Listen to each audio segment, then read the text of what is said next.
Dear South Africa, are you ready to take the pledge for the first time, fully jacketed, fully uniformed?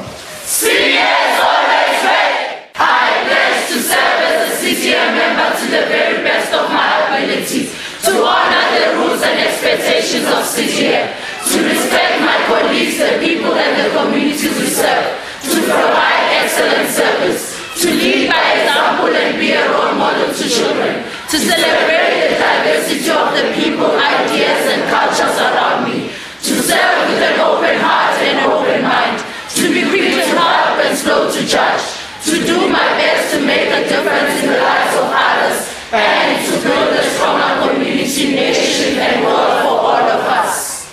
Please help me welcome a friend and champion, Mr. Jay Naidoo.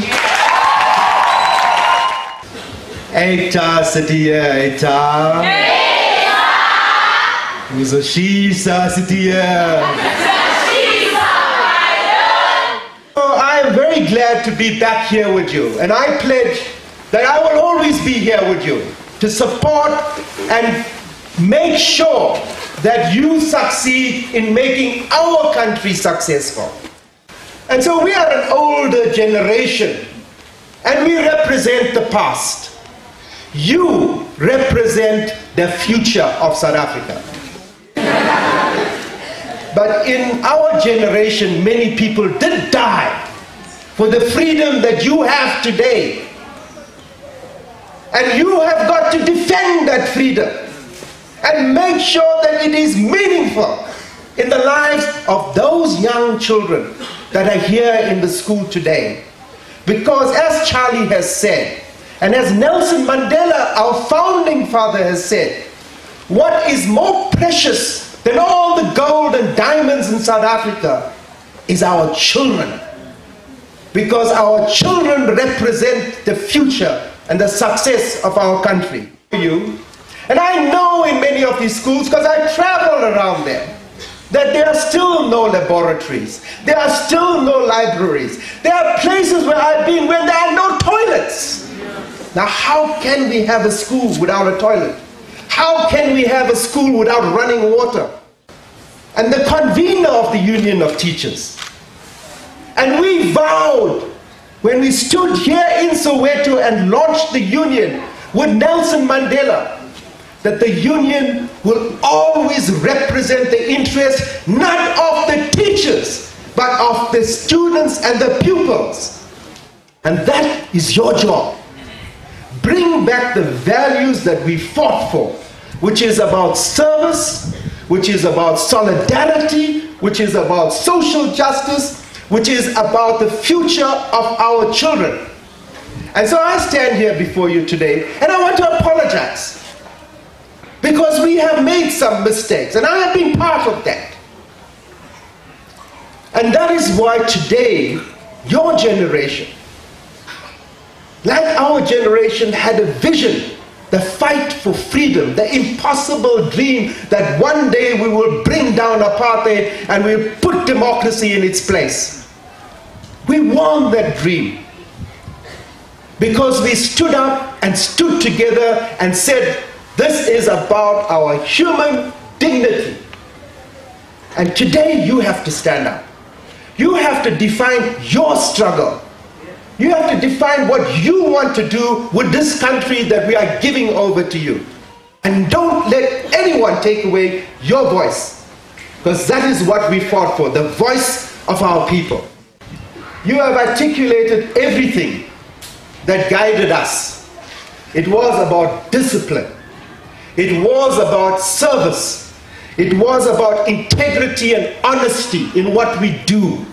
It was about thinking about new ideas of how to make our country work, how to defeat the enemy that had stolen our birthright. And today you've got to think about what is it you can do. Don't depend on someone else to create your jobs. You will have to find a way to feed yourselves, support your families, and make our country succeed. And so I sit today and I think about the work that City Year is doing in schools. Education is the most important weapon in our fight for freedom. Yet today we know that there are many of our young people that come out of 12 years of education with very little skills to read, to write, to use computers, to understand mathematics and science. That is what the world is about today. It is not just the right to vote. When we talk about oppression, we need to look at it and see it in its full role. So, if you are fighting for a right to human dignity, it means being able to live a life in which you are able to put food on the table for your children 3 times a day. How can we do that when 1 in 3 South Africans lives on a grant? That is not the country we fought for.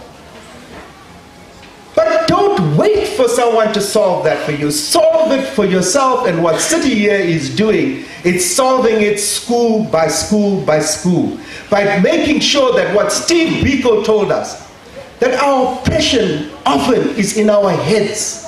If we liberate our minds, we will liberate our souls. And that's our goal here in organizations such as City Year. You know, if we look at our schools, they must become the bastions, the foundation of our democracy. I know in many of our schools what our young girls are going through. The rape and the sexual abuse that is taking place. I know that it's been committed by people that are either male pupils or even by teachers. And I think that's a crime against humanity. People, particularly teachers, that have sexual relationships with pupils should be summarily dismissed. And I say that as a founding General Secretary of COSATU. We should not defend those people. They should never be allowed back into a school. And they should be put on a list so that everyone knows what they've done to destroy the innocence of our children. But in Africa, we must be proud to be African. When we aspire to something, we aspire to be a proud African. Do you see yourself as part of Africa? And so, when I look at Africa, I meet youth leaders like you across Africa. If you look at what's happening in Africa, as one woman told me in Ghana, she says, we walk on gold, we walk on platinum and diamonds, but Africa remains poor. Why? It's because of leadership. Leadership that has betrayed us. Your challenge is to make sure our countries, our governments, our businesses, our civil society organizations work for the benefit of all our citizens and not for the benefit of those people that are just rich and control power. Mr. Naidoo, I would like to present with this red City Year jacket as a token of our appreciation for your continued youth service in City Year South Africa. Are you going to make me wear it?